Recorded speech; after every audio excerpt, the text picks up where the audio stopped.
And as the room fill up, be sure to hit that like button, share this content. Let friends, neighbors know where to go when it's time to tune in to Cowboys Sports Talk and beyond. Come on.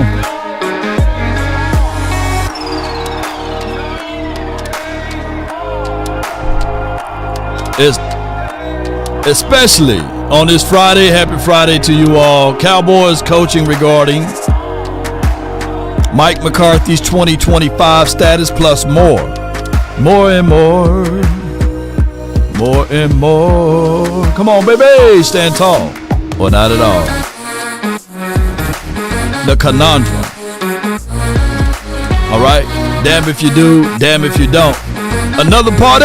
What's good with your B-Bird? Come on. The whole franchise is a conundrum. All right. I see you in the chat. Come on. Let's go.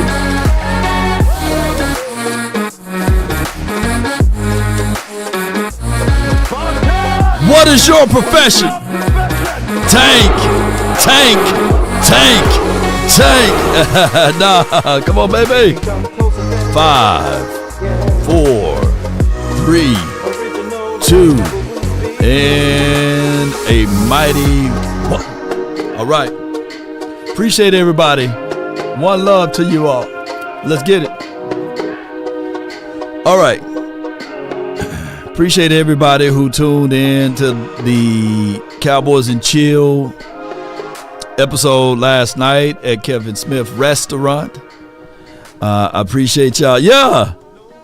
It said law is a machine. Yeah, machine gun law, baby.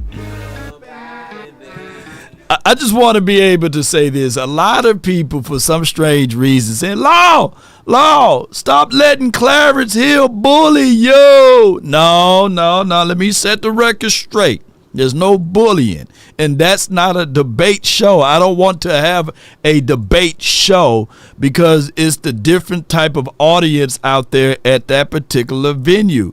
Now, most of these talk shows now thrives off of fabricated debates, but this is not for debate. And also, for those who wants to know, I'm always operating out of 48 laws of power.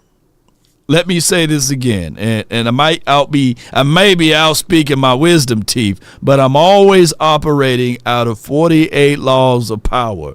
And on top of that, law is not out there for charity work too. So you got to understand that you got to understand, if you know what I mean. So I appreciate those who understand that operates at a higher vibrational understanding what law be going through, because there's more than what the eyes can see just off of the three people that was on the panel last night. But shout out to Isaiah Standback. And it's a business move. Yes, indeed. Shout out to Sadiq. Yes, indeed. Shout out to you. Much love to you as well, as her birthday is right around the corner. So we got to do something special for Sadiq. But happy Friday to you all. We go up against this week the Carolina Panthers, and more than likely the status of Mike McCarthy will be that he will be given either a 2 to a 3 year contract based off of what these last 4 games will come about, right? And what Jerry Jones is looking for, like it's been reported and stated, that he's not looking for change. Major changes, he's not trying to do that. Let me say this again. Major changes is not what he's looking for. Major changes is not what he's looking for.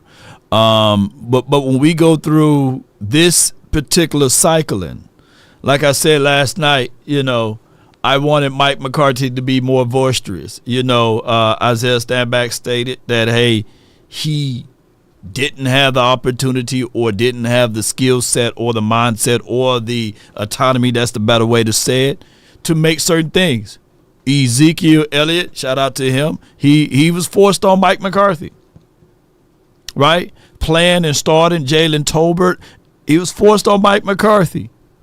Trigger Trey Lance, I heard y'all call him Ashtray Lance, paying for $5.5 million to hold the clipboard.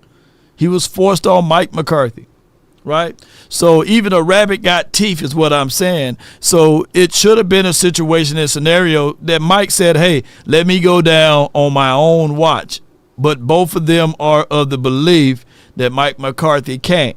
And now if when you tell me something that you can't do and you are in the operations of being a leadership, then that speaks volumes of him being docile, right?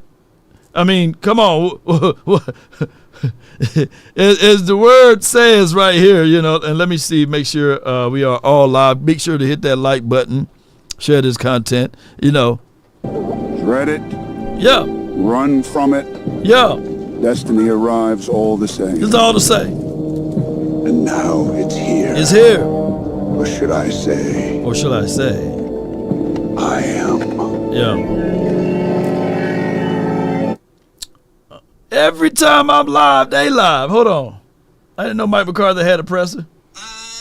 Pretty well. Feels like the month is So flying by. is that live right now, Mike McCarthy live on a press conference? Okay, I can flip over to that. Different people. What I'm saying is dread it, run from it. It still all arrives just the same.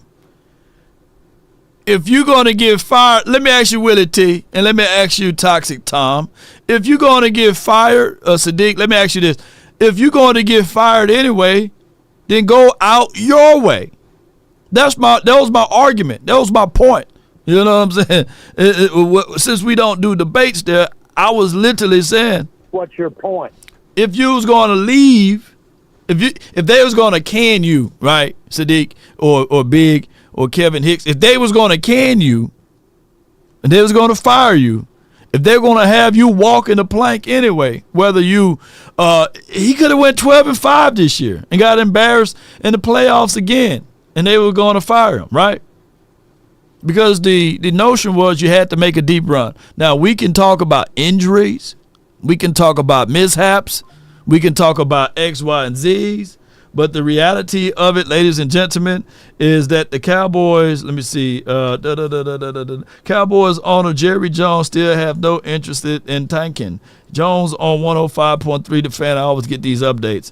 We want everybody making the plays and having the opportunity to have success. Success is very important. We go out their way, and win every down. All right, so that's updated by, let me see if I can retweet that, and that's updated by my guy. Let me see if I can go here. I'm going to go here. Hold on. We're going to go back here, and we're going to go to my page. And it states here, Cowboys owner Jerry Jones. That's what he was saying about tanking. Remember what I said. There's layers to this evaluation situation. One layer being that, okay, we got the draft. I get all of that. The next layer will be you got the free agency. The third layer will be you got trade acquisitions. The fourth layer will be, hey, how do you financially equip yourself? The fifth layer will be how is your coaching staff or how are your coaching staff got the ability to see said player and evaluate said player. Now, when he says success is very important, it doesn't matter how much of an improvement my guy Jalen Brooks will get or how much of an improvement Jalen Tolbert will be. It will only be marginal to those that's already playmakers. It will only be a small percentage. So that's why good teams or great teams, they go out there, they evaluate their teams, they do the self-inventory, and they realize, hey, this guy is good, but I need to be great in this department, so therefore I'm trading. Hey, this guy's good, but it'll be another 3 to 4 years before he come out, so I'm going to go ahead and move on. And one of our issues and one of our pitfalls been that we like our guys so much to a degree that we wait forever for that guy to come out. Last night was such a disappointing. It was such disappointing to hear from my guy Clarence and as well as Isaiah Standback of saying that the reality of the Jones family is just now seeing who Cooper Rush is. They should have been known who Cooper Rush is. They should have been already knew who Trey Lance was. If y'all get what I'm saying. It shouldn't take how many years Cooper Rush been? 7 to 8 years in the league. It shouldn't take that long, right? And when you're saying that these type of things with Trey Lance, that, hey, it's because he's not ready. But it's not. You only have a 1% chance of making the playoffs. You got other people's careers in your hands. I mean, you just can't say, let's just throw him out there when you're trying to win. If you're trying, before now they were still trying to win. He's not ready. But that's what they did in the preseason. They threw him out there trying to evaluate. So you couldn't really get a true evaluation. They were meaningless games. No, but they are meaningful. Did Tom Brady play preseason? Stop it, man. Trey Lance, the only way he's going to get reps is in the preseason. Stop it. That's the only way. It's not a comparison. Yeah. It's not a comparison. But I'm saying, what I'm saying is what I'm. When people say the balance is in flux, whereas you plan meaningless games, all games are important. Let me say this: all games. Hey, Ryan, we will open the phone line, so be patient. So all games are important. And the reason why I was going at the fact that Tom Brady played preseason games is because all games are important. Being on the same page is being important. And if you have, look, the Cowboys say that these games are meaningless, right? And you got Trigger Trey Lance out there that's throwing darts, but they ain't hitting the target, right? He throwing darts, but they ain't hitting the target. Right? Missiling ball. So how can you really get a real evaluation of these particular wide receivers? How can you get a true evaluation of the offensive line? And if you look at the kind of caliber of play that he plays with, right, would have been more valuable if he's a unorthodox type of quarterbacks, right? That he's not similar to your main or starting quarterback. And if your backup of the backup Cooper Rush is not of the same ilk, then what are you doing? You're going nowhere. You're supposed to have one A quarterback, right? Your B quarterback should mirror your A quarterback. But Cooper Rush is far different from an athletic aspect or a talent aspect than Trey, right? So other teams, they look at it and say, all right, so it's been 7, 8 years with this backup guy. He's gone. I got to bring in Josh Dobbs, or I can bring in Sam Howell, or I can bring in another Jameson Winston, right? Because I already know what this guy is. But Trey Lance, if I'm paying $5 million, I'm sitting here saying, okay, all right, if it's meaningless, then how are you going to really do a true evaluation of the wide receivers? Yeah. So So that's the reason why Tom Brady absolutely played the preseason game. That's why he played the preseason games, and lo and behold, that's why he got all of those rings. But there's so many people every year. Oh, man, you can get hurt in preseason. You can get hurt in the regular season, too. You can get hurt on every down. So if you play not to get hurt, you get hurt. Now, that's where this team is at. We played not to get hurt, and everybody got hurt. We are the most hurt team in the National Football League. I'm getting at is even Tom Brady, as great as he is in the legacy that he had, he played preseason games to get ready, to make sure that these but the whole team did, but the Cowboys were not playing their starters in the preseason. That's one of the problems. Okay, that's fine, but we're talking about Trey Lance. Yeah, we're talking about development. We're talking about development, Trey Lance. Tom Brady was not out there trying to develop. The whole team was getting ready. So it's two different conversations. The best way, we already know who Cooper Rush. Cooper Rush been in the league for 7 years. The Cowboys just found out who Cooper Rush is. They just found out who he is. First of all, they may already know who Trey Lance is. You just don't know.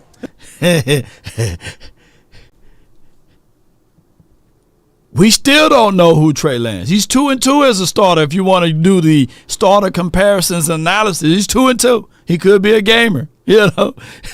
But at the end of the day, let's speak on this then.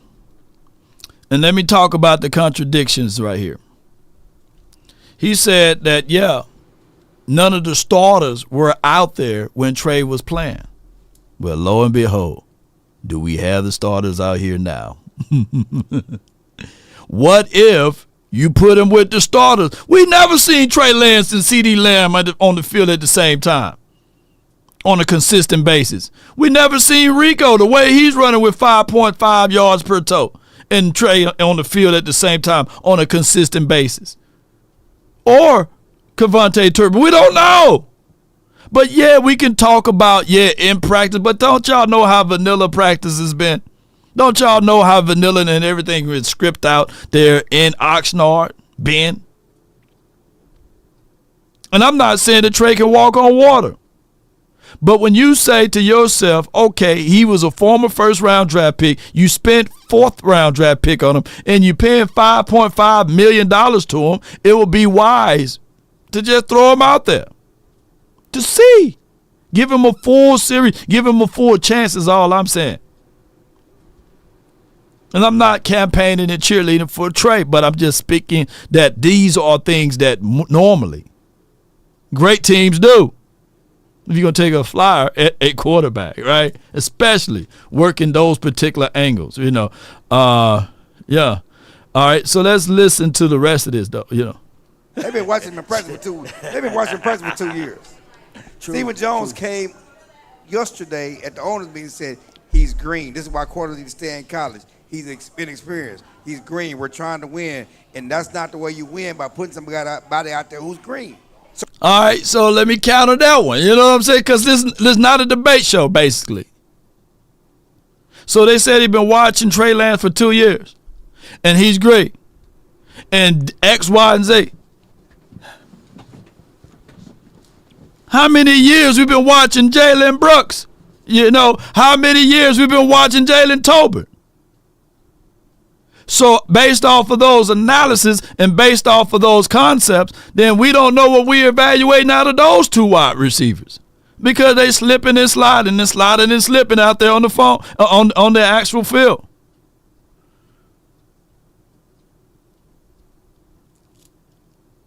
So that's just what it is. Toxic Tom. Just admit you made a mistake trading for him. Yeah. Right, that's all. Yeah. So they know. He said, we got guys who develop quarterbacks, and they know what they're looking at. He said that yesterday, okay? So the idea that they don't know what he is. How green is Tyler Guyton is?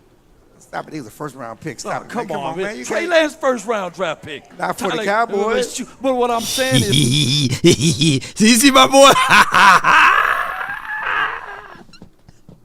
See, y'all saying Law getting bullied up. I'm telling you, I'm asking the real truth. Look at Isaiah stand back face. Look at the countenance. I got him. Just let me know. I got him. Yeah. Tyler Guyton is very great. Yeah.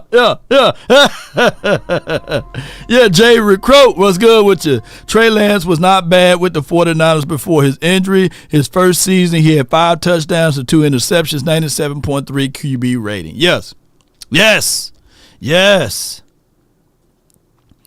People and Jay Recruit. This is why I'm saying this whole conversation for the nation is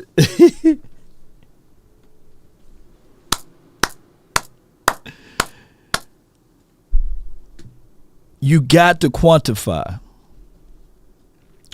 of what Brock Purdy did, and they went with the hot hand. They couldn't just, after they seen what Brock Purdy did in the absence of Trey Lance and whatever Jimmy Garoppolo thing, whatever that was, they didn't sit back and say, you know what? But I'm quite sure that Niners now are looking at it like, whoo, I don't know if we're going to give him $60 million. You know what I'm saying? They may franchise tag him for next year and put him on a prove-it deal. Or the Niners, they might just sit back and say, hey, I'm going to let him test the market. We go find another one, But it's going to be fun to see how that play out. Yeah. Trey regressed under us is Perry Lock. I think that what they try to do is they try to change his feet work, right? They try to change the feet. His throwing mechanic was a little off. Jeff Christensen, who he trains with him during the off season, and that's Pat Mahomes' trainer, right? They're working on certain things and these sorts. But to be fair to Trey, he's throwing it to Jalen Brooks and Jalen Tolbert. Like, come on now, we seeing it in the physical form now. Them boys, they can't run, they can't play. They're not good. And I'm not beating up Jalen Tolbert and Jalen Brooks. I'm just calling a spade a spade. So what, in the words, and I'm not saying that Trey, if you put him out there with CD and what's the smaller guy named Brandon Cooks, that all of a sudden he's going to ball out there. But 9 times out of 10, they ain't no good. What more do you want from me? Awesome Richards was a whole lot better than Tyler Guyton, and they still put Tyler Guyton out there. Yeah, because it was his first year. You're still investing. This is 4 years later. You can't do that. Yeah, I'm just messing with Clarence though. But let's get this show on the road. We have these coaching candidates that's available, and I want to give this a little quick run since it's Friday. I want your score predictions and stuff like that for this upcoming game, what you want to see out of this game. But before we get into those details, let me give the top 15 coaches that's available, and let me know how you guys feel about that. They talking about Wes Phillips. He's the quarterback coach of the Minnesota Vikings. You got to be in a world of surprise of what Sam Darnold is doing. That's a team that they're starting. Left tackle went down, Christian Darrisaw, and then they went and got another guy just like that. But you got to give kudos and credence to Wes Phillips for developing Sam Darnold. We've seen Sam Darnold over the course of the years been very slow.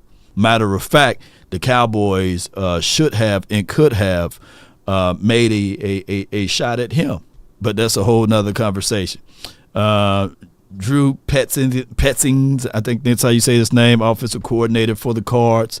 They playing last play schedule, so I'm sitting back looking at this. And, of course, when you look at their offense, they're moving the ball pretty good. They're top 10. So that's another guy. Let me skip by the Carolina Panthers guy. Nobody's really looking at Evros, but he is the defensive coordinator there. Todd Munkins, offensive coordinator for the Baltimore Ravens. You got to like what they're doing.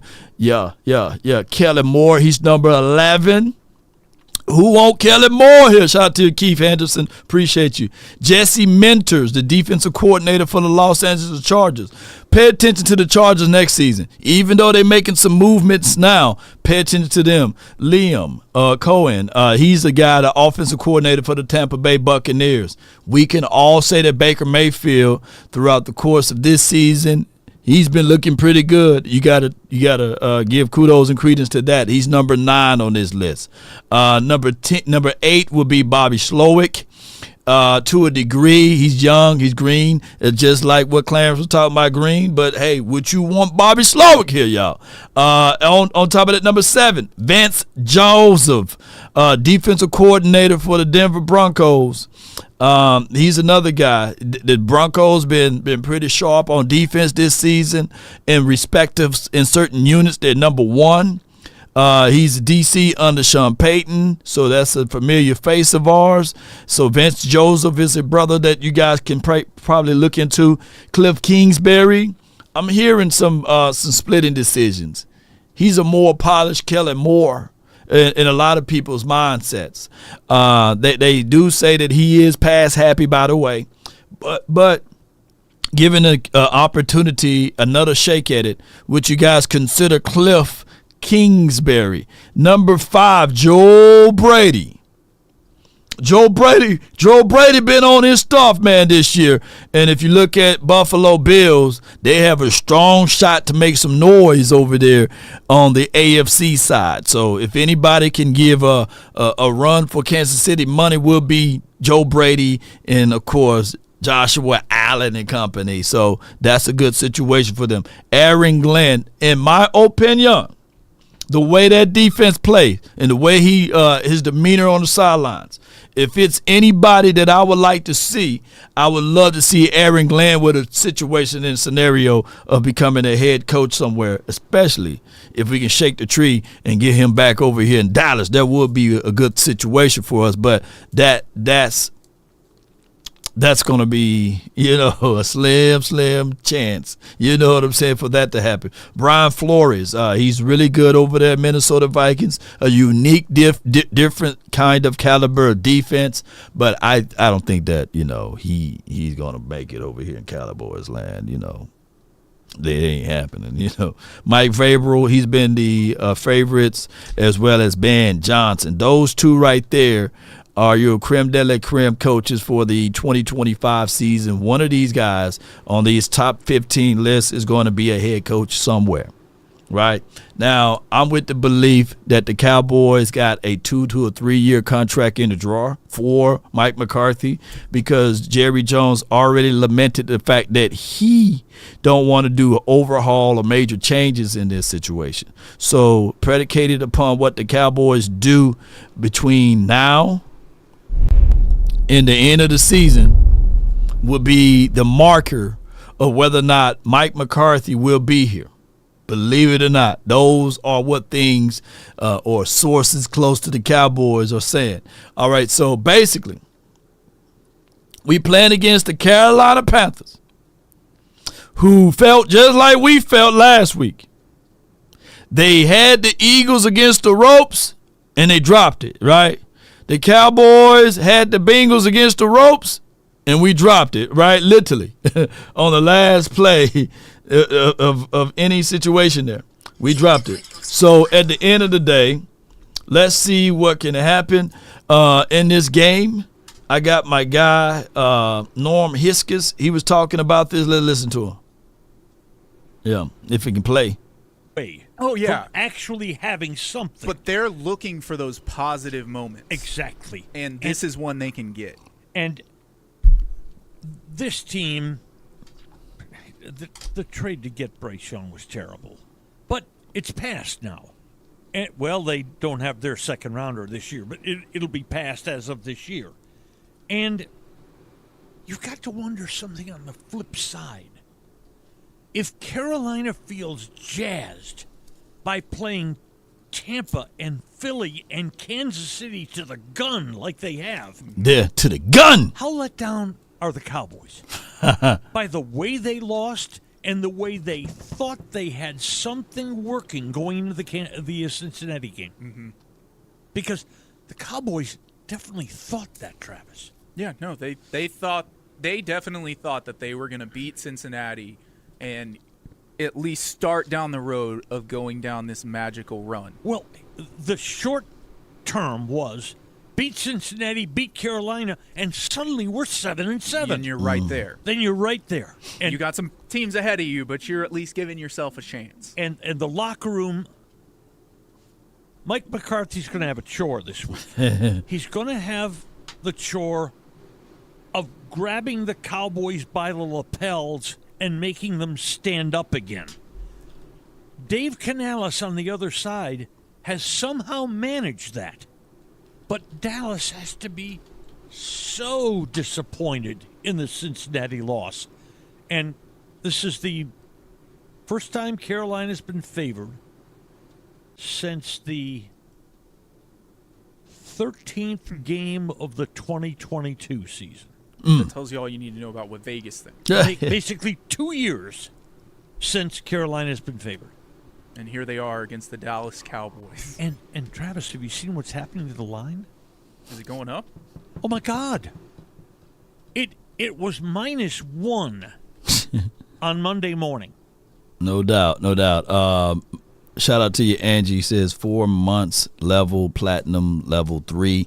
Appreciate you so much on your 4 months with the nation. Appreciate you so much for all your support and these sorts of things. The Cowboys, believe it or not, we underdogs in this thing. It's crazy.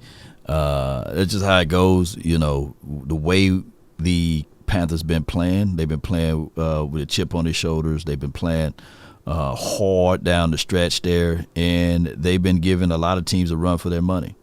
And they're looking at it like they're going to continue to do those things. And it could be all possible. It could be flat out all possible. But before we go any further, just want to give a read here with one of the best apps to use in fantasy Underdogs. We are all underdogs. Speaking of that, get up to 1,000. That's 1,000 wild in bonus cash. Claim your 50% deposit match. Just click on the link that's in the description box. Use promo code LAW. That's law, and they would take great care of you. For example, now let me just play this right quick. Let me use one of the features right here. You can do the search, Cowboys versus Carolina Panthers, and we can go along with this one. Cooper Rush, they got him at 211 yards passing.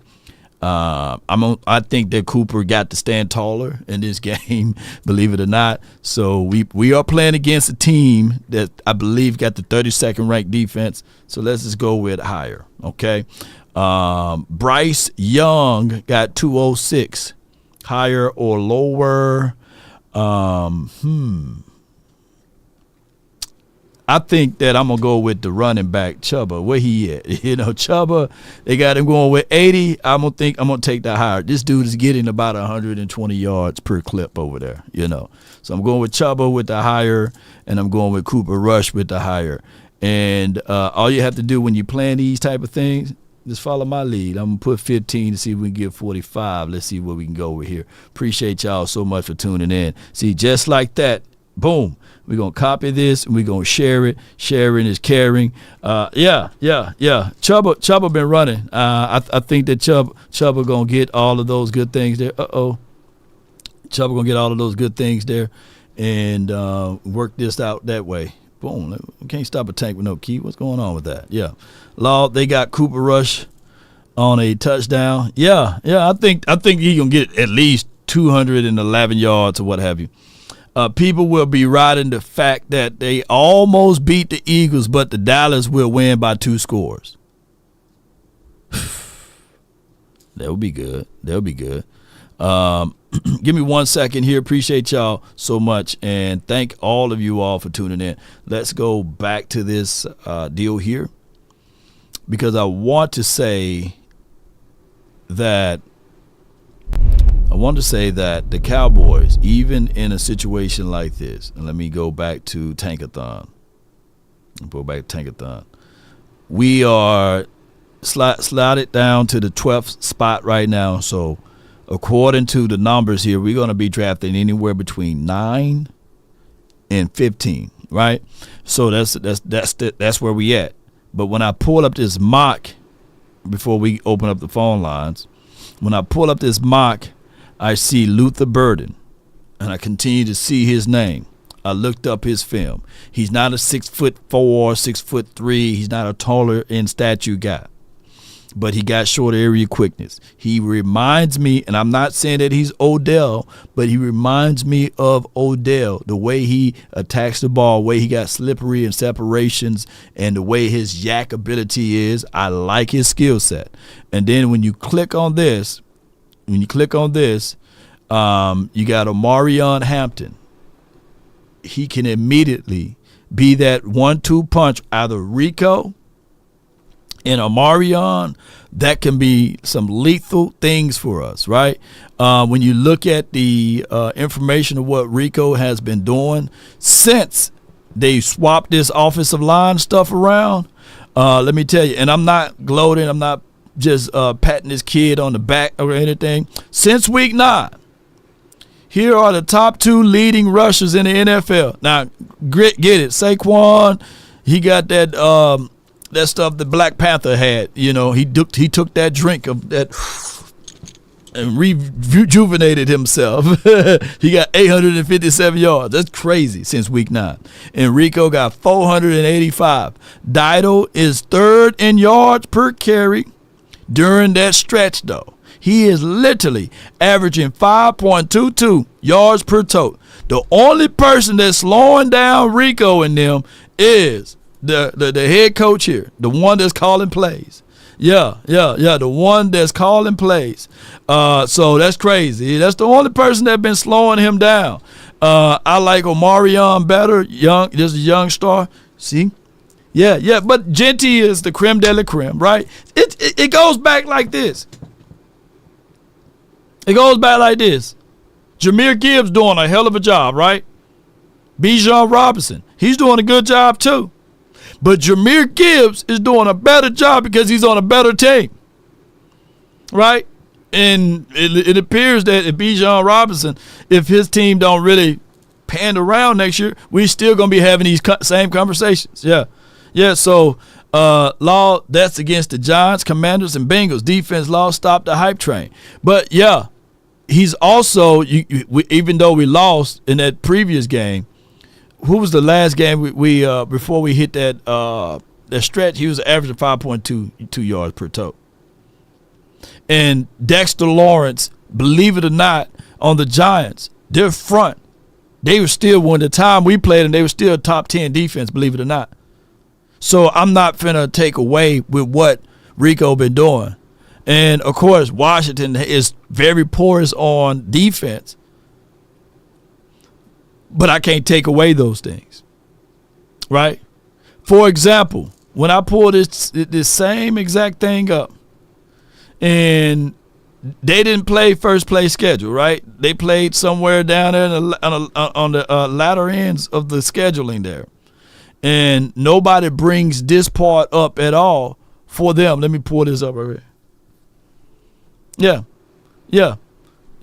So when you look at the Eagles schedule, they played Cleveland, Giants, Cincinnati, Jaguars, Dallas, Washington, Rams, Baltimore, Carolina. Out of those teams, who are the hard teams? But nobody point that out. But since their record is such a great one, they talking about, well, hey, Saquon Barkley, he is who he is. And I'm not taking away from Saquon. So if Saquon did it and no one talked about the kinds of caliber of defense that he played, then how come we can't talk about Rico the same way? All I'm saying is, I'm not saying Rico is Saquon Barkley either. But we can't dismiss. You can only play what your schedule is. That's all I'm saying. Action power. But, neither here nor there. If you caught that news at the wrong time and you get into a wreck and you got to be able to call somebody, let me tell you who to call. It starts from the first phone call. Most of the time, you're going to talk to Gene Burkett, a 30-year partner. You're not going to talk to some employee that just got put on the phones that day. There are things that are so crucial, especially if it's a cataclysmic event, to have our experts get out and look at the vehicle, witness statements, photos, the whole thing. Call Frenkel first. Chosen by the people, feared by the insurance companies. Call Frenkel first. 214 or 817, and all of the threes you can dial. Appreciate y'all. With that being said, that's Frenkel and Frenkel Personal Injury Lawyers. They located in the heart of Dallas. Be sure to reach out to them, even if it's a fender bender. They got over 100+ years of experience, and you won't be talking to a telemarketer or teleworker that don't know anything about lawyer work. You'll be talking to them, Gene and Scott and all of those guys over there. Come on with it. The first person I got on the dial from the 304. You're live on the nation, brought to you by FrankelFirm.com. Hey, Lou, come on with it, bro. Talk to me. What's good, man? Not much, man. Hey, man. Hey. It's looking real tough out there these days. I told you, I'm telling you what's going to happen. What's going to happen, Chief? McCarthy's coming back. Yeah. Nothing's going to change. Yeah. We're going to play this whole game that we can't spend no money again.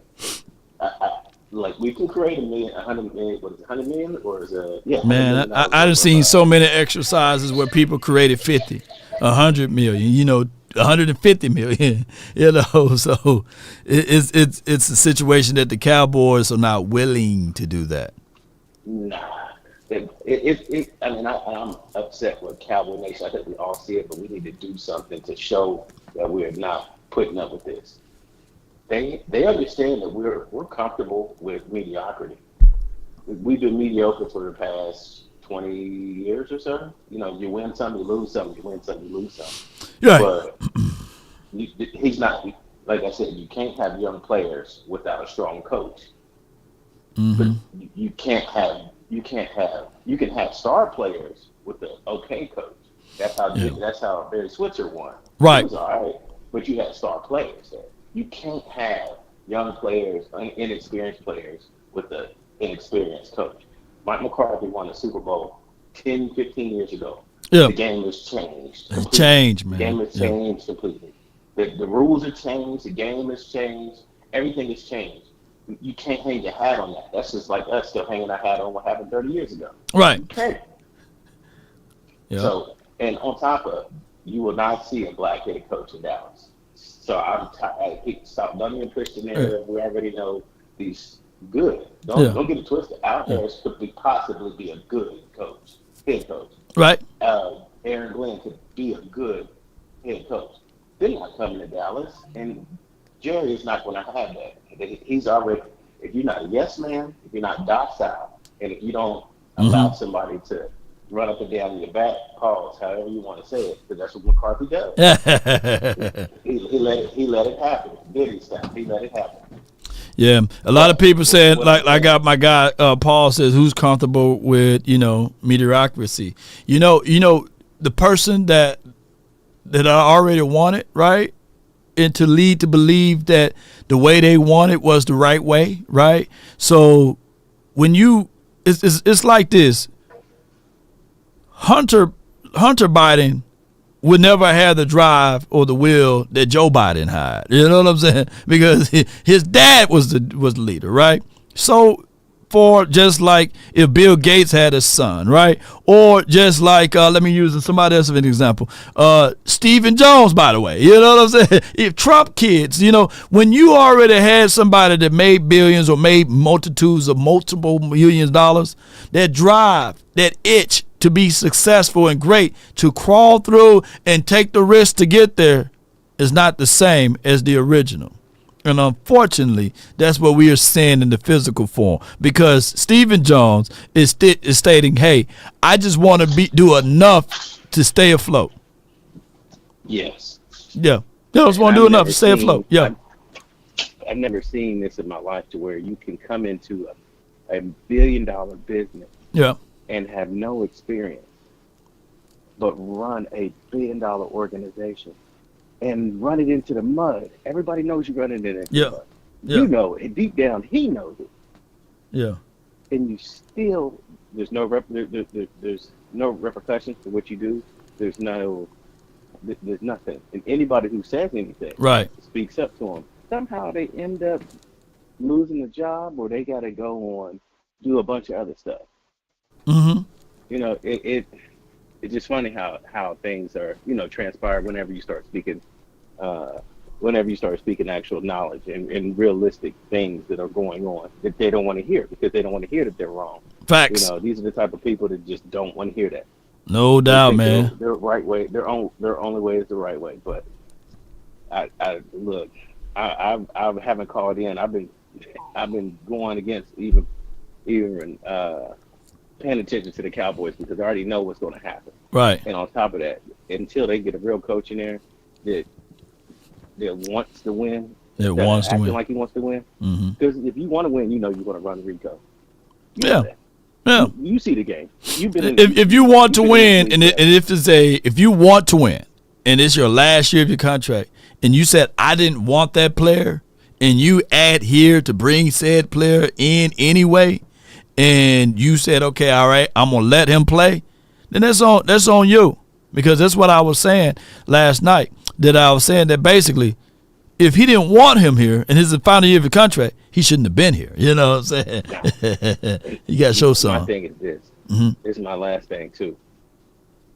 If you know that they didn't re-sign you, right? You have a possibility of getting up out of here.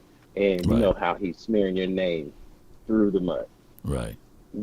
If it was me, I'm gonna go out on my own. I'm gonna go out standing up as a man, not on my knees. Yeah. Because at that point, I don't know what you're going to do. I'm hoping, wishing, and praying that you give me an extension. Mm-hmm. Now I'm eating out your hand. Now he's eating out his hand, out of Jerry Jones' hand, and you're afraid to actually be a coach. Facts. Yeah, and that's where we at. Even though the problem is Jerry Jones, the issue now is Mike McCarthy. The solution would be for one of those two guys to leave, and 9 times out of 10, it won't be Jerry. The problem still will realize the same. You know what I'm saying? Because it's what it is. It wouldn't even be that. It wouldn't even be that. But somebody has to stand up and say, all right, Jerry, this is what you want to do. Cool. Okay, guess what? I don't give a damn what you say. I don't give a damn what you say. Once we hit this field, it's going to be my game, my call on my own 2 feet. Because you already know if you want to move on, you might get a coaching gig, you might not. Mm-hmm. But at least you can go out as a man. Yeah. Because he can treat you just like Jason Garrett. Oh yeah, everything is great. He said the same thing about Garrett. Mm-hmm. Garrett's still going through interviews and acting like he gonna get rehired, and they bring in Mike McCarthy. Yeah. Now they can do you the same way. I'm just not. Me personally, I'm a man that I'm gonna take these. I'm gonna fall out on my own sword. You know what I'm saying? I'm gonna take the reins in my own hands and I'm gonna run with it. And if I fail, I fail. But I failed because I chose to do something, not because you decided that I had to do what you told me to do. And it still doesn't get me anywhere. No doubt, man. Appreciate you, Lou, for calling in, bro. You have a good one, man. Yeah. Yes, indeed. According to Nick Harris, Lil Fowler is taking first-team reps now due to the absence of Overshawn. My guy Outlaw Cowboy, appreciate him, does great research work. States that here's how easily the Cowboys can get $100 million plus in cap space in 2025. 2.15 million rolls over. Restructure Dak, Lamb, and still extend Parsons to 16.1. Cut Wilson. That would save you 5.3, and you have $109 million. And it's going to be really, really tight, though. Right, Steven? So basically, on top of that, ladies and gentlemen, we don't even have the other numbers of how much the salary cap is going to increase. So that's another way, whereas we just talking about just at its face value how you can get $109 million. It's also the cap is going to increase. It's literally, and it's the perfect system. Revenue sharing is another perfect system that they don't really have to have the salary cap for the NFL because you're doing revenue sharing. But this is the perfect system. It's like literally having a credit card, right? And you got $10,000 on your credit card. That's the max. That's the max you got. You can't go over 10,000. And the very next year, less than a calendar year, you at your peak of $10,000. All of a sudden you look down, you got the credit limit now of $50,000. Shoot, you don't have to pay off the 10 grand right now. You can slow piece that thing. So that's why I said all of the players I signed, I will finagle and finesse that damn salary. Yeah. Everybody I signed gonna have voidable years. Mandatory voidable years. I can scrape that money down there. I'm kicking all types of cans down the street. By the time it come home to roost for us, hey, Jerry won't be here to see it. He's 85, 83, however old he is. You can kick that can. How old Jerry will be in 2032? 2032. That's how long Dak Prescott contract is. I'll be kicking them cans all the way down. Yeah. It'll be, by the time 2032 will be, the salary cap hit will be $1 billion. Shoot. You can literally finesse that. Yeah. You can buy whatever you want. I'm telling y'all, the salary cap is not a real thing. It's a fictitious thing. All right, I got from the 469, you're live, and then we will have the 970, but 469, talk to me. Yes, sir. What's good, bro? Good afternoon, big Lord. What's up with you? All is well. I can you hear me? Yeah, I can hear you. Okay. Mm-hmm. All right. I can make sure you hear me good. All right. I want the whole world to know. I don't attack a man when they attack me. When a man attack me behind my back, when Ross attack me behind my back, what I do is I come back strong and I take that person back. You know what I'm saying? And Brandon Ross, listen people, Brandon Ross fans. And listen, he attacked me first. He said some things about me. Right. And I could not strike back. Okay. I cannot strike back. So I said, okay, I gotta wait till the next day. So that's what I did. Yeah. And I wait till the next day so I can make sure the whole world can hear me. Okay. Make sure, you know what I'm saying? Make sure hit them back, because when you take a dog, don't think that dog will come back and attack you back. Me, I'm gonna fight back with mine. I ain't gonna hold my peace. I'm not gonna hold my tongue. Right. You understand? I ain't gonna let you whoop me and beat me and hang me. Okay. No, ain't do nothing about it. No, what I'm gonna do is I'm gonna come back strong. Okay. And let him know. I'm gonna give him a new name. Since he can't change his name himself, I'll go give him a new name. I got a new name for him already. Okay. Anymore, his name is not Brandon Ross no more. I call him, his new name is Bridget. Bridget. That's his new name. That's why I'll call him Bridget. Man. Bridget is between a woman and a man. Okay. Because he's not a full man. So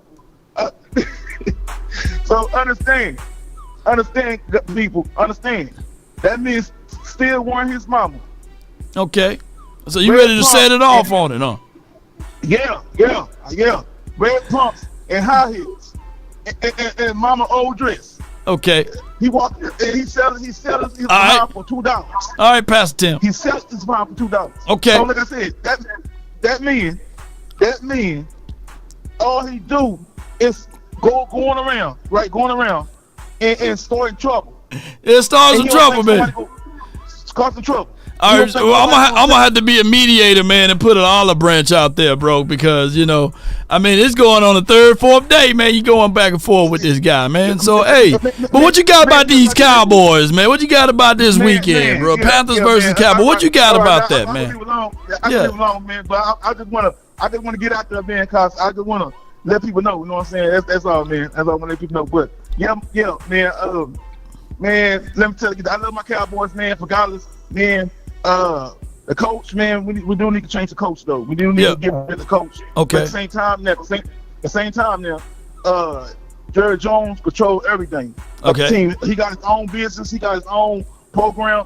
When you have your own program, and let me ask you a question. Right. When you got your own program, okay, do you think you gonna let another man, take over your program? No, man, it's gonna be my program. Yeah, mine. Everybody listen. Yeah. I tell you, everybody listen. Now that's my point. I just proved a point right there. Now look, Jerry Jones not gonna do that, man. Not gonna do that. He not gonna do it, man. He gonna do it when he on his deathbed and he know he's dying and he know he's gonna go away and he gonna ask when the change gonna come. But now. Nah, it's not coming anytime soon right now. Anytime soon, man. Pastor, man, I appreciate you, man, for calling in. No problem. I thank you for all your support. I'm glad you got great connections. Go Cowboys. Say it again. Say it with your chest, man. Come on. Go Cowboys. Let's go, man. Yeah. That Pastor Tim, man. Hell yeah. So he said it off in his mug. Man, come on. Give me my thing. What more do you want from me? Prepare for glory.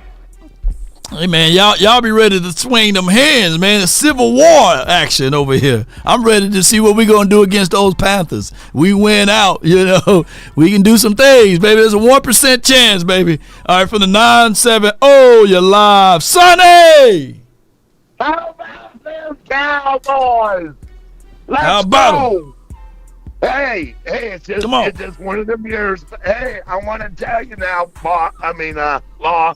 Now, remember when I called at the beginning of the year before we started all this, and we all gave our predictions about what was going to be, and you laughed at me when I told you that the 49ers were not going to make the playoffs Was it you I told that to? Or Man, I can't remember what I ate yesterday, man. It might have been you or the other guy. I told.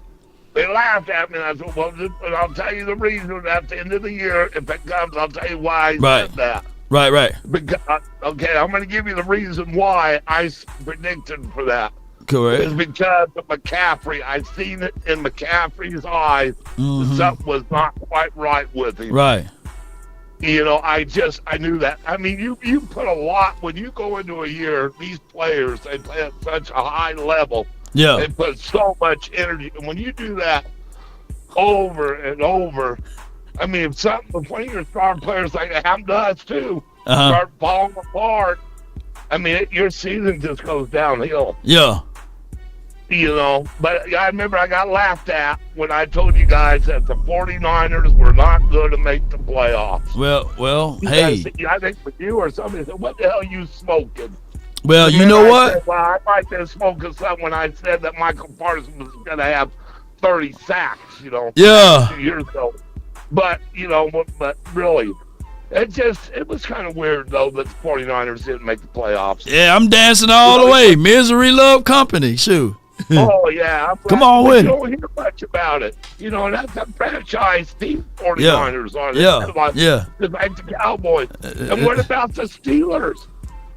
I mean, look at them. What about them? They have no quarterbacks. They got 2 quarterbacks who were shot. Right. From the Bears, and they got one from the Broncos and Wilson. Now look at what they're doing. They doing some stuff, man. The cuts of maybe making it, I mean, it's just weird. But hey, Philadelphia's day is coming. Their day is coming. They haven't done shit yet. You're right. I can't wait. Just wait. Just wait. You know what I'm saying? Accident waiting to happen, Sonny. I appreciate you for calling in, man. What's your score prediction for this weekend? What's your score prediction? Hey, Law, I got one more. I listened to you and you guys when you do the round table there on your show. I watch them every night. But you guys are right. You guys were arguing about McCarthy, and you guys did finally agree, I think. You agree. Mike, anyway, I think he's going to be the better coach for what we got for right now. He's a better coach. Guys really like him.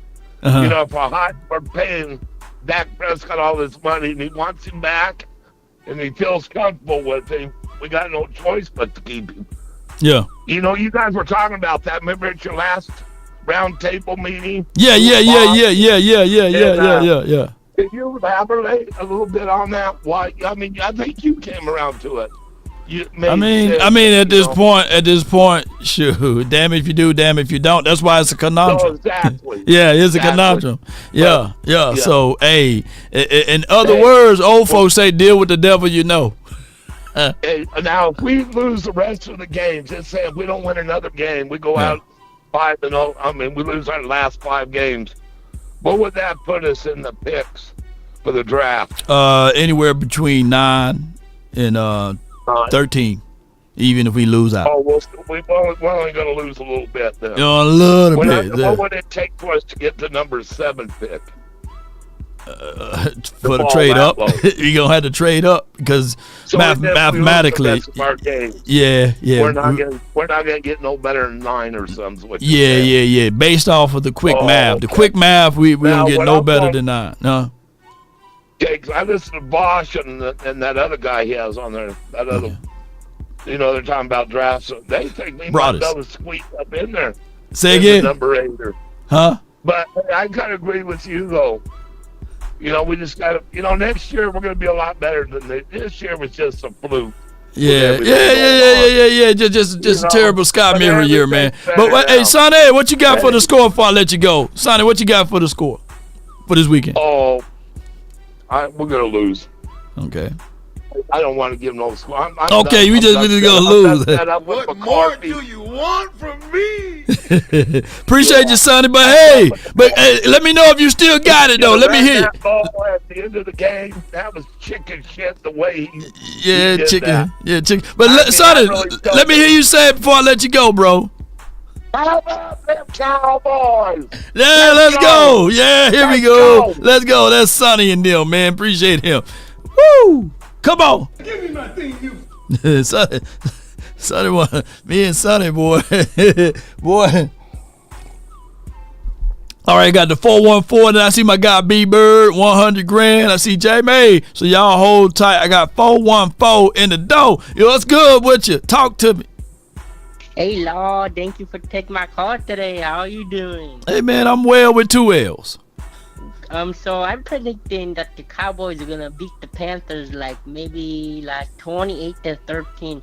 But if the Cowboys beat the Panthers, everybody's gonna go nuts. Let me tell you. And what are the odds of the Cowboys winning against the Panthers? Is it high or is it low? Well, 49% chance. And I just want to say, go Cowboys! Come on, go Cowboys! No, say it again. Say it with your chest. I need for you to. Go Cowboys! No. Say it again. Say it louder, man. Say it again. Go Cowboys!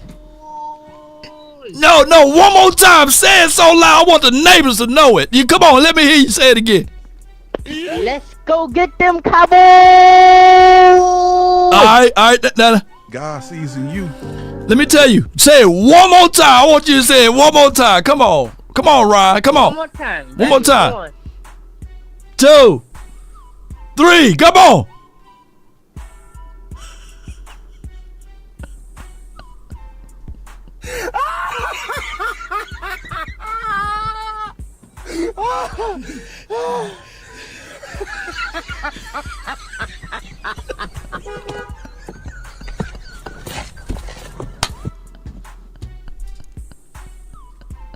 All right, man. From the 409, have you heard the word? I got B-Bird. Come on with it for the 409. Come on. Hey, Law. What's up? Law, you gotta settle some beef on your show, right? Right. I got all type of beef, man. Pastor come in hot. He coming in there hot, man. I'm gonna say this vegan law, man. Come on, y'all gotta take that somewhere else, man. We vegans over here. Hey, so you touched upon something that I want people to really understand here. You talked about valuable years as a GM. Yeah. The reason why you would do that, Law, is because you have to win, man. And who cares about what happened in 5 or 6 years? Because if you don't win, it's not going to be your issue anyway. It's going to be somebody else's issue. Facts. So what ends up happening is, okay, so let me give you how Philadelphia does it. So Hurts is making $50 million a year. Hurts is making $50 million a year. AJ Brown is making $32 million a year. Devontae Smith is making $25 million a year, which is $107 million a year. And Goddard, you got to throw him. He ain't getting paid chicken feed.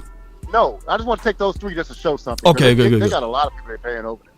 And they got linemen they paying $20 million. It's a lot. But I just want to take those 3. Mm-hmm. Those 3 together are making $107 million a year. With valuable years, they only counting $33 million total against the cap. The reason why they're doing that is because the GM knows I want to keep their cap hit lower so I can sign other people, so I can sign top name free agents. Right. Because if I paid them $107 million, I wouldn't be able to go sign anyone. Right. So the motivation here is he's trying to keep his job. He has to win. Philadelphia has pressure from the fans, pressure from the media, right, and pressure from the ownership. We have to win, and so the opposite of that is the Joneses don't have to win to keep their job. They don't. And I know I say that a lot. No, you're right. But y'all got to realize that motivates a lot of things, because if you're not under pressure to lose your job, why you gonna put all these valuable years in and move cap? The cap numbers I've seen somebody Downey do and some other people do. Yeah, it's possible. But they're just not motivated to do that, man, because to me, and I put a tweet out that they don't. That's why they sign their guys late in the year, in my opinion, is because they want to be in a contract deal so people can say, I understand why they don't sign anyone. And you know what? CD. And you know what else, B-Bird? Here's the crazy thing. They don't probably know Google exists. It could be that they don't think or they don't know how to really do that. They could be not aware of how to do those things because they're not knowledgeable of it. It could be just that. I think they worry about their future too much because they're going to be here, so they have a future here, and it's guaranteed. Other GMs don't worry about 6 or 7 years down the road. Right. I saw some of the stuff on Jalen Hurts' contract. They got bartable years all the way up to 2029, man. Yeah. So theoretically, there's two things going to happen. Also, the cap keeps going up, y'all. It doesn't stay the same. And so even if, bartable years, it'll be, they put big numbers there. For one thing they're going to do, they'll renegotiate the contract before those big bartable years come. Or you have more cap space anyway because it goes up every year. Every year, yeah. We're in a position where we have guys that's running this team that just aren't motivated because they're not motivated from fear of losing their jobs. Facts. And that's what motivates everyone else. And that's why they're doing all these tricks with the salary cap because they have to, man. Yeah. Because how I'm going to get players on here and this, that, and other. But I need to find a mechanism to get me all the players I can right now because I have to win now, and right now it's panning out for them. I would like to just say one thing too, man. As far as the coach, I think the Dallas Cowboys get coaches, and the last few coaches they've had, besides Bill Parcells, they get coaches that are desperate for the job. Desperation. And, they have and they'll just do anything. It reminds me of Pookie. I do anything. You know what I'm saying? That line to use. And so the thing is that you need a coach that come in here that says, "Yeah, man, I want the money." Or for one thing, you need a coach that comes in that has other options. When you have other options, now you can set the table with like Ben Johnson. He can set the table with the Joneses and say, "Hey, look, this is the way I know the way y'all run it, but this is the way I like to run it." And they could say, well, you're gonna do it this way. Okay, well, Carolina got me, Jacksonville got me. I can go over there. They want me, so y'all don't want to. You gotta have leverage at the table. Mike McCarthy didn't have any leverage. He was just happy to have a job. So he's going to agree to everything. Now, one thing I'll tell you too with that is I was the first one to say that, man, he ain't got no power. And Scott said, well, how you say that? I said, because he took Kellen Moore on as an offensive coordinator. I said, this is an offensive play caller. He never would have wanted another guy that didn't come from him to be a play caller. He had to take that. I said, but when he took that, he lost his manhood as far as the coach is concerned. Facts. Now, you also have to have a coach in here, man, that cares more as much about the salary as his legacy. Come on with That's one of the reasons why I was wanting Deion Sanders or Bill Belichick. Bill Belichick definitely wanted to win another championship because Tom Brady won that one, and that put a little bad light on it. So he came here wanting to win more because at some point in time, man, if you working for a company and they keep on taking your power away, this, that, other, either two things going to happen. Right. You're going to say, man, I'm just going to stay here and take this paycheck. I ain't going to try to give no new ideas. I ain't going to do nothing. I ain't going to fight against this machine. I'm just going to take this paycheck and keep on going. Or you're going to be like, no, I'm not going to fight this crap, man. You ain't going to have me looking bad out here. You ain't lying. And so you need a coach that thinks the second way to come in here. And Deion was not going to let Jerry be having him looking bad out here. No, you ain't going to have me looking foolish out here. You're going to have me looking foolish, taking all the zip lane. Deion would have been like, I need some dogs, man. And Brooks, he'd have said, Brooks, you ain't a dog. Yeah. Y'all didn't give me some. We got one dog. I need a dog. He would have called him out. Yeah. He would have called him out. But by him calling them players out, it would have made a situation whereas Jerry and them were like, what you mean?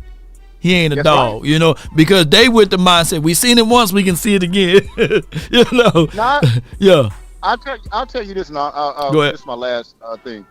I think one of the signs that, and I'll ask you this. In my opinion, one of the signs that Mike McCarthy may be coming back is because Bill Belichick took that North Carolina job, and not just because he took it, but I think that he may have had a conversation with the Joneses prior, or his agent reached out to him and said, hey, man, look, North Carolina wants this guy. This guy wants to come back to the pros, and I know y'all have a good relationship. What direction are y'all going into? And they might have said, well, we kind of leaning, thinking about Mike McCarthy. Well, then now Bill Belichick goes and take North Carolina job.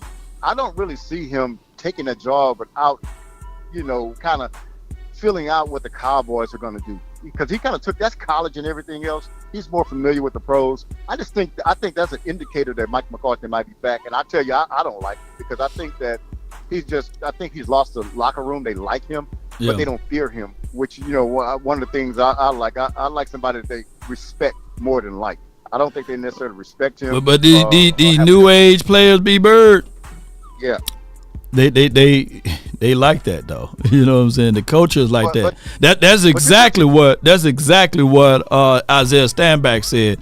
He said the culture here, even when he was here, is about who got the fancy car, who got the nice car. But in Patriots land, the culture was like, we getting this job done one day at a time. Humility with dignity type of thing. Yeah. That's why I wanted Belichick here. One of the things I think that a coach still has, well, I don't know about it, Dallas, but one of the things that the coach still has as a weapon for him is playing time. Yeah. And I really think that mental mistakes, jumping off sides on defense when the team at 3rd and 3, jumping off sides, giving them first down, mental mistakes. Come on, sit next to me, man. You can't make those mistakes. Yeah. And I think, but I don't know in Dallas land if that's allowed, especially with Mike McCarthy there. Law, I appreciate the time you're giving me, brother. Appreciate you, man. I'm going to get off, and I'm going to continue to listen. No doubt, man. Good call from B. Bird. Have you heard the word? B. Bird got the word. And we got $100,000. Just hold tight for a quick second. Let me see if I don't know if I played this already, but let me see if I can play this again. Bear with me. You want to talk? You want to run your mouth? That boy said he's the nipple on the. Oh boy, that's all right there, boy. I think it's here right here. Get on Rico. Okay. Yeah. Rico was a dog in camp. He was a dog in camp. Yeah. But again, he was your best running back in camp. There's no question about that.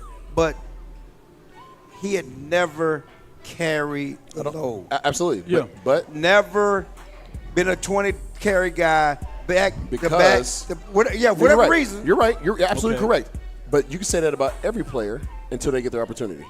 I agree. So exactly. If I'm doing my job and I go to training camp and I perform the way in which I need to in order to become the best player at my position on this team, I should be the starter. He should have been a starter. He was a starter week 2. Okay. The point is they were still doing the rotation because they didn't know that he. Listen, I'm just gonna tell you. How do you find out? Go ahead. How do you find out? Say it up. Say it. I'm gonna tell you like last week. Say it. He had 2 14-yard runs. He tapped out. Okay. I mean, the coaches wanted him to stay in there. Mm-hmm. Oh, he tapped out. Mm-hmm. So I'm talking about last week on Monday night. No, you're right. You talking about how many? I'm talking about Monday night. Let me ask you this question. And the 5-minute mark when he ran at 14. Yes. He tapped out. Yes. Oh, I look at it differently. But hold on. Let me ask you this question. They never said Rico come out the game. Zeke go in the game. I don't disagree. You're making a great point. But however, had he been given the opportunity to lead and get those reps earlier in the year, his body would have been accustomed to handling that load. But they're waiting until the end of the year. He's had 2 games with over 20 carries. But that's coaching, man. That's a whole bunch. That's coaching and that's leadership from above. And we can talk about the absence of leadership from above. You come on with it. You know what I'm saying? The action power? No, you shouldn't be out on Rico. Just know that he's a split back. He's sensitive back. Clarence trying to protect. He's trying to protect so many levels. You know what I'm saying? Talk about he was sick. But he's an able body. He's walking around, moving around. He was well enough to play against the 49ers. Put it like this. If Zeke was averaging 5.5 or 5.7 yards in that 49ers game, right? And if Rico was the more explosive back at that time, Rico probably would have averaged 8 or 9 yards.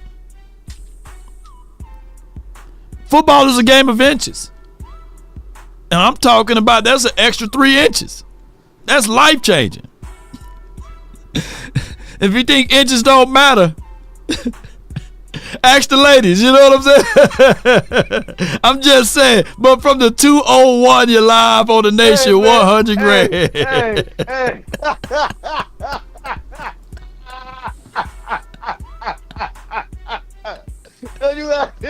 Hey, you the antagonizer, man. I'm tagging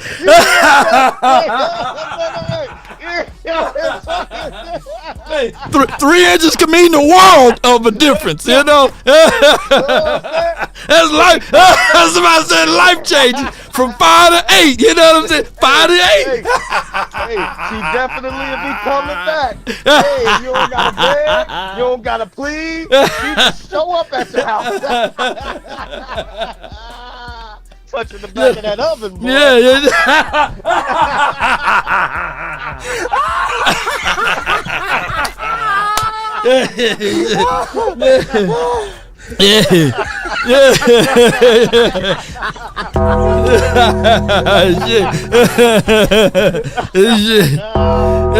It means the world. It is a whole different from 5 to 8. It's just 5 to 8. 5 to 8. You know the difference.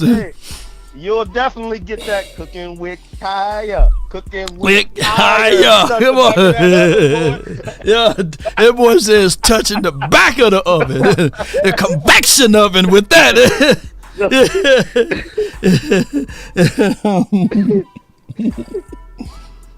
You crazy as cat hair, bro. You crazy as cat hair, bro. Yeah, I know, man. Woo. So what you got for the show, bro? I'm definitely getting a Blue Chew. I'm definitely getting a Blue Chew sponsor for 2025. I'm definitely getting a Rose Spark, whatever the thing that Shay been producing. I'm getting one of them. I'm getting one of them sponsors. I'm saying it right now. Listen, man. Listen. Getting that 100 pack.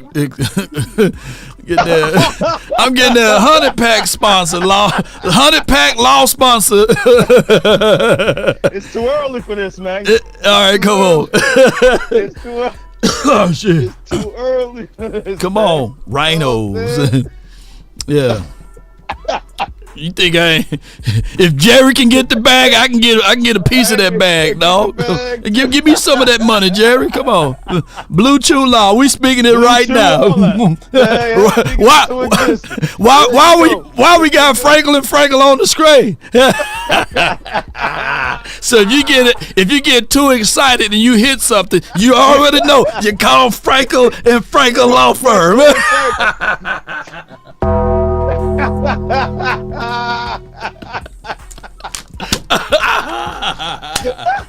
Oh my gosh.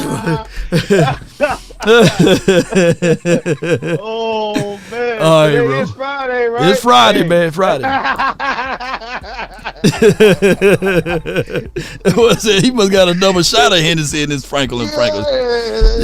Yeah. What you got, bro? What you got, man? Oh man. Boy. Woo. Set it off in this mother. I said I put that beat on. I can't take it off now. Hey man, hey, that thing got me crunk, boy. You got to turn that beat off. Man, I can't turn it off, man. It's stuck in loop. Hey, that song start fights in the club, boy. You can't do that. Yeah. Can't play that. Instigator law, that's what they calling me. But what you got? Instigator law. Oh, man, I'm on YouTube yesterday. Next thing you know, Law being an instigator. Man, I said, look at this. Stirring the pot, Law. Stirring the pot. That's that Kool-Aid, that batch of Kool-Aid that I had. It poison. It poison like a... Poison Cool. I got Pastor Tim. I got everybody ready to fight. Got somebody ready to fight. 100 grand. Sure. Nobody will fight me though. They want to fight you, man. I don't fight.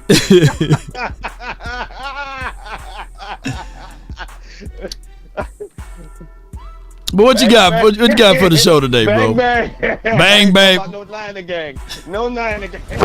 Emotional damage.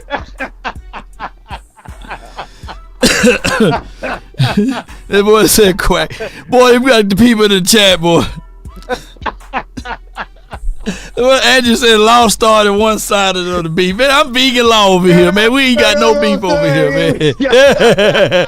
I'm pescatarian law over here, man. Vegetarian law, man. Oh my gosh, man. Sadiq said her mom shaking her head over here. Mama Sadiq, please don't shake your head.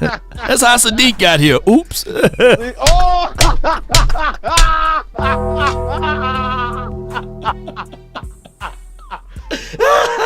Somebody was touching the back of that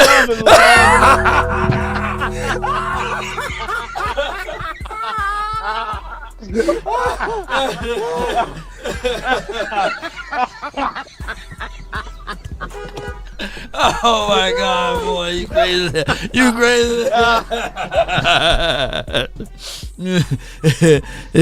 Stayed in that oven too long, boy. Oh my gosh, man! cream filling. the cream filling. Come on, 100 grand. What you got for this? Man, come on, let's split. Come on, let's get it back to football. Yo, killing me with this.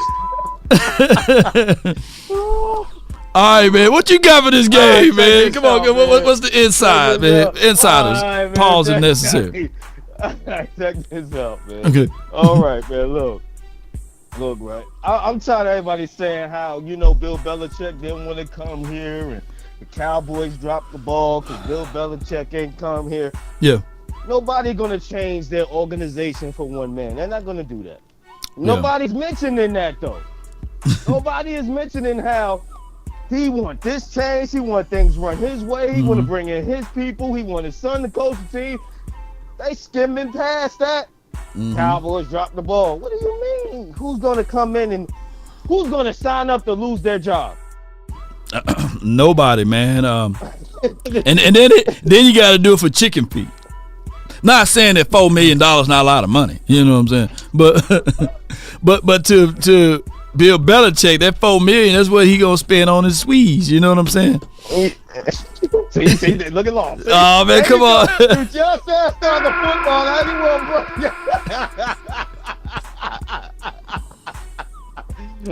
Can you imagine being how old Bill Belichick is? 74, 75. He got a 24-year-old. Look, man, that blue chew, and that extends. extends, hey, man. Or that 100 pack. Hey, Lord. Bill on that 100 pack, dog.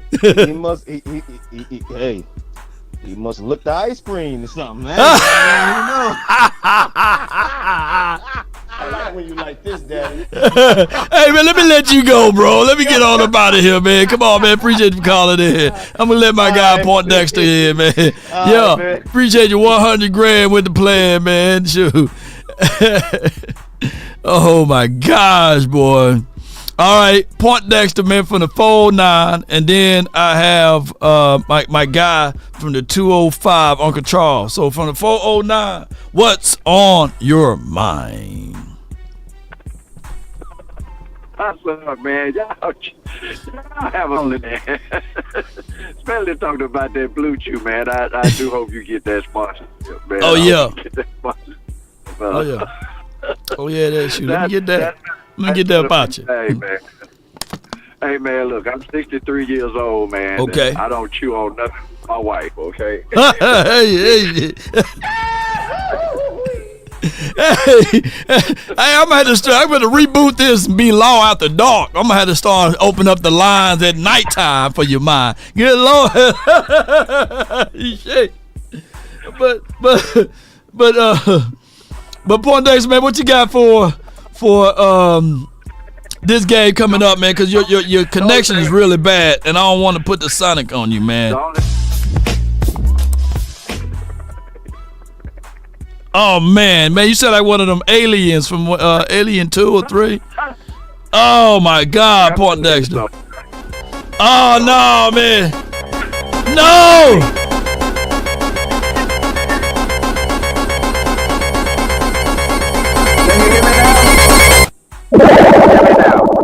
No, call back in, Point Dexter. Hang up, call back in. But from the 205, you're live. Uncle Charles, what you got for me, man?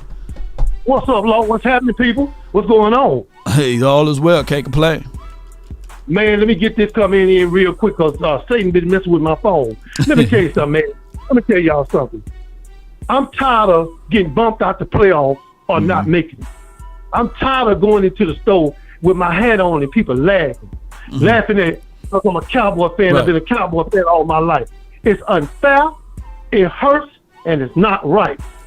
We even though we face embarrassment for our team, we rep that D. That's what we doing. And we willing to take that punishment. But how long you gonna take somebody hitting on you before you respond? I need Jerry Jones to respond. Yeah. Let me tell you something. One day we'll get to the Super Bowl if all of us ain't in a damn wheelchair first. Maybe one day. Let me tell you something. You don't want to be. You don't got to the Super Bowl and you ask somebody to push you in the room where you can see the game because they've been 50 years since they made it, and then they don't got so damn man. They turn your ass over into the floor because they tired too, and they tired of their Dallas and they tired of your ass. So this is how it goes. Let me say this in closing. Okay. I'm sick of the embarrassment. Let me say this in closing. When people do wrong, you have to let them do wrong. Facts. Mr. Williams and Mrs. Williams was an old couple. Miss Williams used to go to the casino every Saturday with Miss Rose. And she went every day, and Mr. Williams did the same thing. Well, when she was down there at the casino, Mr. Williams thought she was down there playing games. And she was playing games with another man. And when and her friend Rose knew it was wrong, and she let Mr. Williams know that she was down there messing with another man. The man fell sick. The man passed away 6 weeks later, and she acted like she didn't care. But 6 months later, I walked down the street and I looked up on the porch, and Miss Williams was sitting there. Her eyes all bucked, coin hanging out of her mouth, coin all in her eyes. She got a radio on, but ain't no damn knobs, but the music's on. You explain that one to me. And she's sitting up there with her hair sitting on top of her head like the Freedom Building in New York. And which tells me one thing. She didn't see she was doing wrong when she was doing that in front of her friends. She didn't see that she was doing anything wrong when she was cheating on her husband. So now she's able to see she's doing wrong in a straitjacket. See, sometimes when people do wrong, you have to let them. You have to let them, even if their head have to come off their damn body and roll down the parking lot. You have to let them do wrong. That's the only way they're going to do right. Right. Come on, Cowboys. We got a 1% chance. I'll take that better than nothing. Come on with it, baby. Yes, indeed. That's my guy, Uncle Charles, man, with the delivery of everything. Great, man. Come on with it, man. And I got my guy, man. He got his rings back, man. Point Dexter, you're back, man. And then we go back to the 206. You're live on the Nation. Talk to me, man. What's up? Yes, sir. Hey, man. Look, the only thing I wanted to talk, I had a few calls that came in during the week, man. Okay. The Parson things. Okay. Man, it looks like we finna have another Dak Prescott, man. Because when I hear these things here about Parsons, about whether he traded jerseys, he walked off the field, whether he was, making an act for the cameras and this and everything. His contract is coming up, And then if you looked at the game, Parson was a force in the game. Okay, he was double team, triple team, held almost everything. Facts. But then when you see the stat line, and you're like, well, he only got 2 pressures. You know what I mean? Well, he didn't really have a good game. Well, the proof is in the pudding, okay? Why do we vilify our best players instead of trying to get our best players help? We've already fell into this thing where the Joneses are putting out this narrative that we got these players that we paid this money to and we can't do anything else. We know that is a flat-out lie. Facts. You know what I mean? But the masses are believing that. That is the national narrative. We have platforms like this here where we speak truths. Facts. You know what I mean? But when you talk to other people, you have to educate them. Please don't, because most people, they'll come up to me and say Dak sucks, and I can talk to them for 5 minutes and I can spit some facts to them that changes their mind. They're like, well, wait a minute, I didn't know this, I didn't know that, I didn't know this. Because a lot of people don't pay attention, especially in March when we was preaching all the stuff in March. A lot of people not paying attention. Right. They just get to the first of the year and they see, oh, we got this player holding out. We paying him too much money, and right. We already know that's negotiation. That's having a great agent and getting your word of what the market is.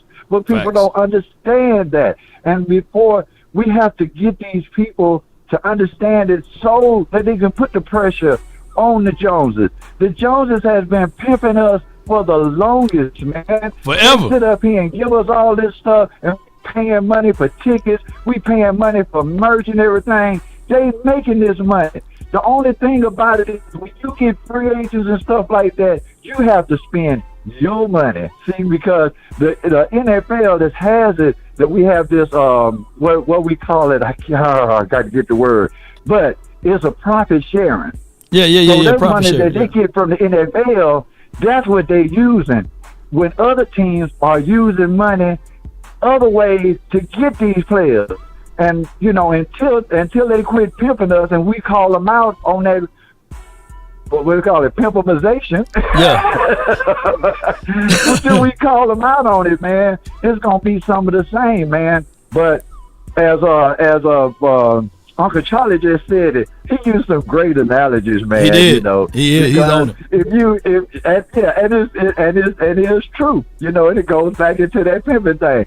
That woman do not know she's doing wrong until it all come down. It all come down around them. So we need to get to the point where we making it all come down around them. Where we not saying nothing about Parsons making money because he's supposed to make that money. Make money. We're not talking about players and stuff. Then we talking about the ownership, how they not paying their coaches, how they not paying the people that serve food in their big old Coliseum that they have every year.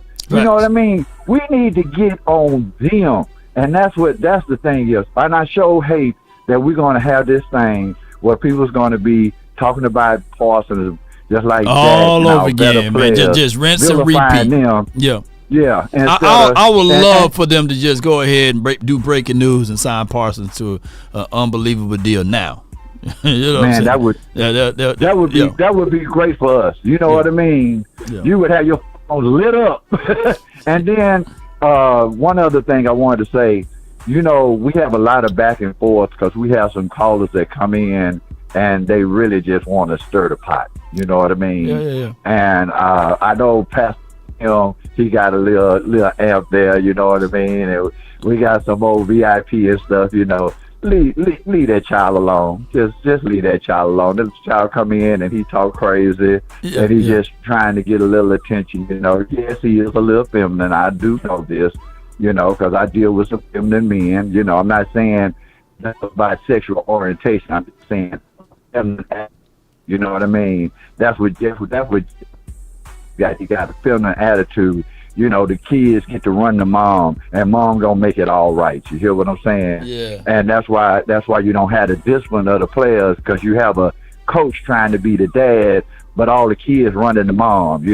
And you've seen that dynamic before. You hear what I'm saying? Yeah. Where the dad say, "Hey, you gotta do this here," but they run the mom and they cry and everything. Daddy been mean to me. He don't do this here. He don't do that. So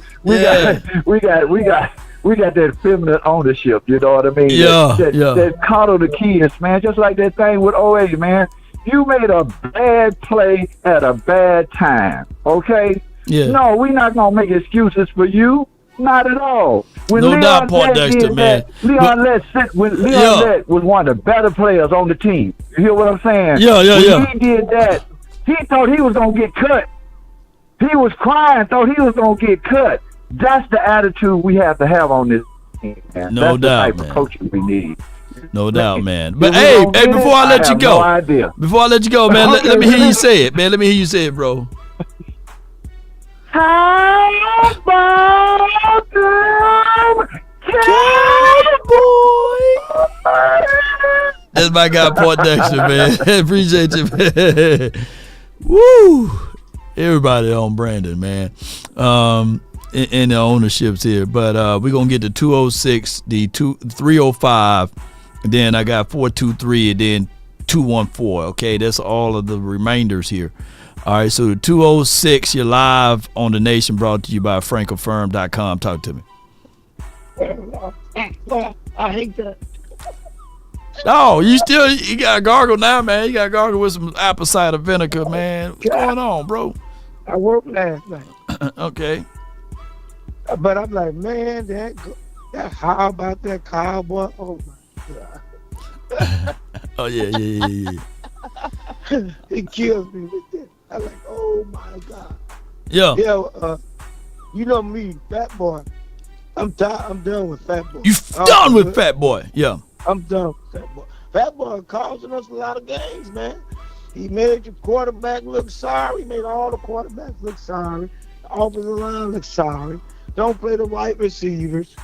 The running back probably would have had about 1,400 yards by now. But no, Fat Boy want to throw 50 times, 60 times. And got the man number 27, got everybody in whole Texas hate. Because he touched the ball. If he just would have ran the ball, game would probably been over. We didn't have to go through that. Yeah. So I'm done with Fat Boy. Fat Boy have no more excuses.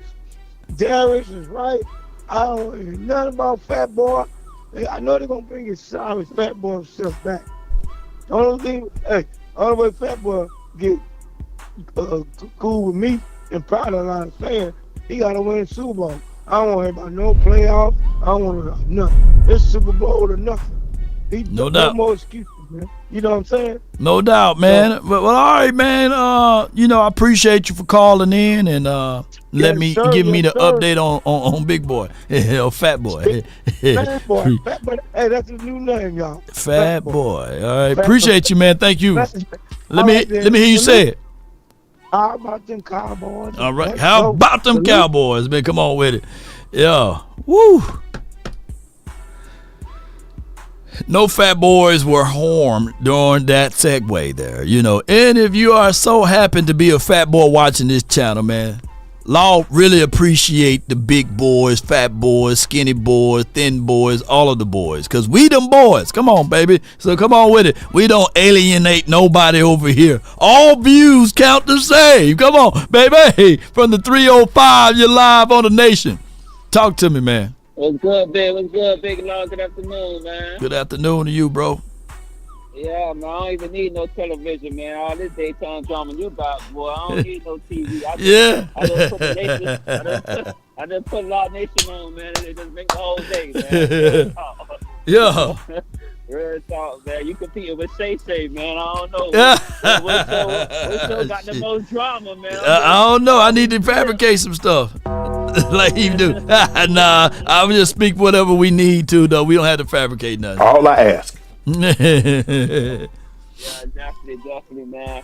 But I'm just gonna piggyback off what everybody been talking about. I see everybody. I mean, last caller, he was talking about Parsons. I guess they still mad at what I said about trading Parsons, man. I mean, hey, that's on y'all if y'all think y'all should pay him all his money next year or whenever they're gonna pay him.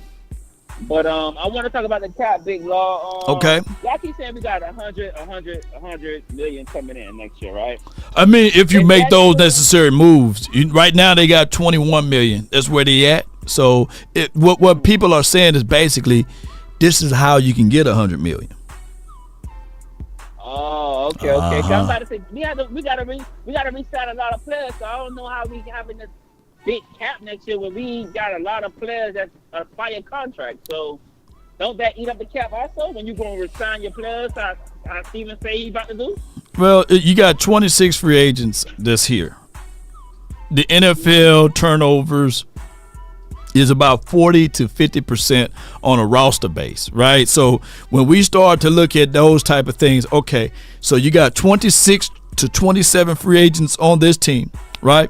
So these guys, that what you want to do is make sure you take care of your star-studded players first. You don't want to take care of the guy like, and no shade at Chauncey Golston or anybody of that nature, but you want to take care of your star-studded players first, and then whatever you have left off from there, you doing acquisitions of checking the waiver wire, you checking free agencies out there, and bringing those boys in. But the overall masterful number is that right now we at 21 million, right? One can argue that 21 is earmarked for at least two players, Parsons and maybe a guy that's probably not even on his team yet. So that's why they saying you just focus on the bigger parts of the players first. So what's the projection of Parsons' contract if we start to make it? Like what's the highest paid DN? Because he won't be the highest paid DN, correct? So what we looking at paying him next year? Like what's the annual per year you think he's gonna be getting? 28 to maybe 32. 28 to 32. Right. Because you got to look at Bosa contract, and then you got to look at, from a linebacker's perspective, you can look at, let's say here, Josh Allen, the brother Josh Allen. Okay. So I want to play a little game, right? Okay. I want to play. Who would you rather have, right? 5 DBN, right? And you're gonna pay him $30 million. So would you rather have Garrett or Parsons on your team right now? Who? Miles Garrett? Miles Garrett or Parsons? Garrett or Parsons? Give me Parsons. What? Miles Garrett long in the tooth. Miles Garrett. You know how old Miles Garrett is? Well, I mean, okay. We gonna take age. Okay, you want to put? Yeah. Age. We got to do ages. You know, Miles Garrett is a dog. He's phenomenal. Even though he'll be a beast here, but that's like, you know, that's not an equal swap. Because Miles Garrett, he's not gonna. What, you think he's gonna come over here and play for peanuts? No, true, but he's gonna be cheaper than Garrett. I mean, than Parsons, because Parsons gonna have a whole new contract. How you figure? Right now, right? Sure. How you figure? Miles gonna want what Bosa getting or more. But Miles is a run stopper and a pass rush. I'm getting. Yeah, and he long in the tooth when he come off of injuries. Okay, I get you. So let's continue. Let's continue. Yeah. TJ Watt. TJ Watt. You got to understand, for TJ in this particular system, you got to understand, TJ is a 3-4 edge rusher. On top of that, you had to switch over the defense, and on top of that, he's not going to ask for dog water. See, here's the thing. You're gonna have to pay the premium price. That's just the price of doing business. You know what I'm saying? Unfortunately, yeah. You know, you can't go to Harvard or Yale and say, "Hey, I want to pay what I pay at JUCO for that equivalency." No, you're gonna have to pay to go to Harvard and Yale. You know, it's just the price of doing business. I know you ain't comparing Parsons to no Harvard and Yale, big law. Well, I'm saying, so you trying to tell me that he's not in the tier? He's not an Ivy League tier type of player. He's not one of those top tier. He's not a top tier edge rusher. Listen, man, I don't want y'all to feel like I don't like Parsons, man. I love Parsons, man. I just feel like he's not going to be worth the money. But what you saying is that what you saying, your argument is like this. Would you rather have Neil Long or Halle Berry? That's your argument right now. Would you rather have Neil Long or Halle Berry? We have Sanaa Lathan or you know what I'm saying? Neil Long, you know what I'm saying? Like they all beautiful ladies. You know what I'm saying? Okay, I kind of get you. You get what I'm going at, right? I totally get what you're saying because if you compare in their prime too. Like I wouldn't pick him over the guy from Detroit, like the Hutchinson guy from Detroit. Like those DNs, I feel like they are every down DNs. I don't think Parsons is an every down. I don't see it, big dog. I know Parsons is a hybrid, bro. Parsons is a flat out hybrid. He's not a 260 or 70 pound edge rusher. He's 240, 245. Yeah, you got to use him. You got to use him to his best capabilities. You know what I'm saying? To his best ability, Lord. Yeah. You said it right on point. I feel like we're not going to do that. So it's a race of talent. But who is to say we get rid of him and then all of a sudden that said player is going to do what they need to do here? No, I mean, what I'm saying is you get rid of him to build the overall defense better instead of putting your, like I say, that big cap number on the DN, which he only going to be good on you for third down. I'm not going to put $30 million into the end that's just going to be good for me for third down. When I could have used those resources to get me another safety, to get me another corner. But you talking about as if those options are available. It takes two to tango. Garrett is not available. He's already taken. He's already involved, right? You know what I'm saying? It's like me saying, hey, Beyonce, hey, come on. You know what I'm saying?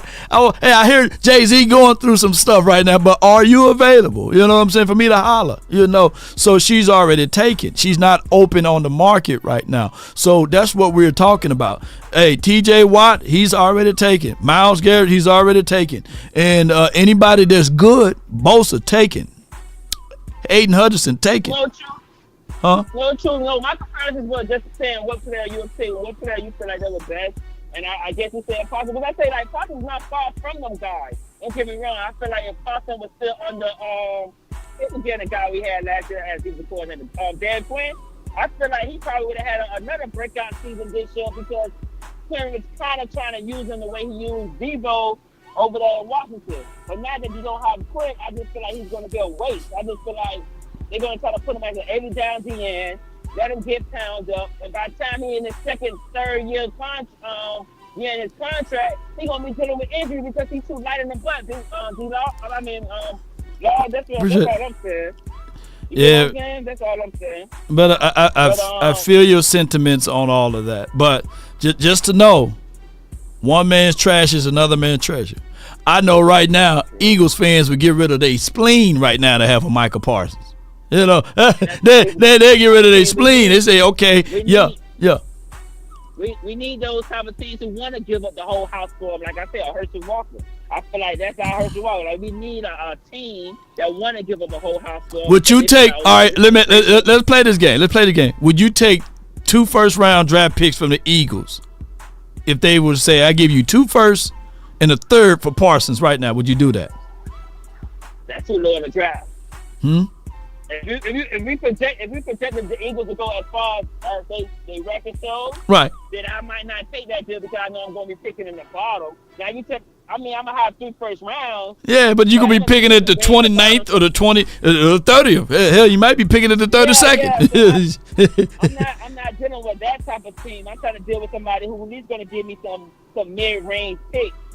Or next year picks. It don't have to be necessarily this year picks. It could be next year picks. You know, we can fix it up. All I'm saying, I feel like we can get great value for him right now because, like you say, I mean, it's a premium on DN on air addresses. We know that.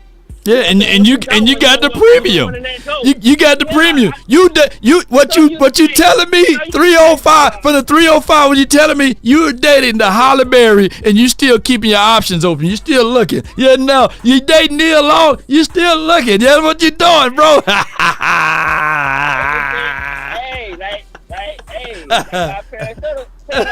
Well, you a player, bro. Bro, you a player.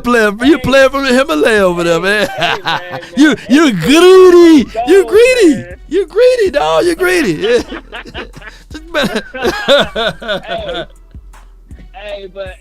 I get you, man. I don't want to get the fans upset now. I'm not. No, they mad at you already. They mad at me. Some mad at me. Hey. Another thing, man, I see that they got us still picking Genty. I just want to see what he cuts before we make that decision on picking a running back in the first round. Yeah.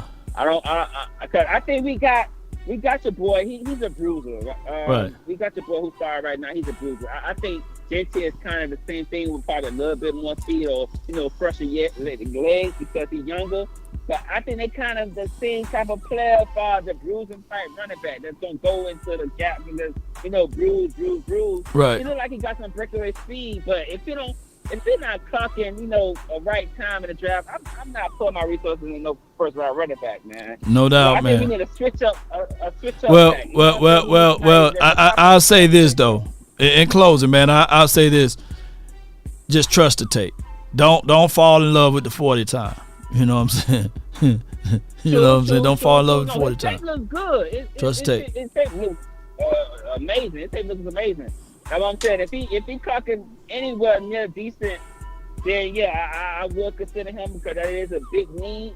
Mm-hmm. Once again, I think it's just a need that we just gonna get and not use them properly as we always do with our plugs. But yeah, I mean, I see the point of everybody saying. I would love for us to see into the old lineman though. I think your chill your show last night y'all was talking on the Cowboys and chill. Yeah.